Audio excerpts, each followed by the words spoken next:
ট্রাম্পের, কখনো বলছে যে চীনের কাছে নাকি ভারত রাশিয়া নিজেকে সঁপে দিয়েছে, এবার পর মুহূর্তে ডোনাল্ড ট্রাম্পের অবস্থা খানিকটা মমতা বন্দ্যোপাধ্যায়ের মতো বোধহয়, পর মুহূর্তে বলছে ভারত রাশিয়ার মতো বন্ধুকে আমরা হারিয়ে ফেললাম।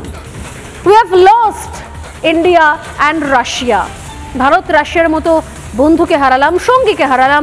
সোশ্যাল মিডিয়াতে আফসোস করছেন ডোনাল্ড ট্রাম্প, ঈর্ষায় জ্বলে পড়ে যাচ্ছেন মার্কিন প্রেসিডেন্ট। আবার নিজের ঘনিষ্ঠ মহলে বলছেন যে আমাকে দেখানোর জন্য এই সমস্ত করা হচ্ছে। আরে তোমাকে দেখানোর জন্য, আমেরিকাকে দেখানোর জন্য করা হচ্ছে। ভারত চাইলে অনেক আগে করতে পারতো, কিন্তু ভারত প্রত্যেকটা দেশের রাষ্ট্রপ্রধানকে যথাযোগ্য সম্মান দিয়েছে, ডোনাল্ড ট্রাম্পকেও যথাযোগ্য সম্মান দিয়েছে, যথাযোগ্য সম্মান দিয়ে সাপোর্ট করা হয়েছে ইলেকশনে পর্যন্ত।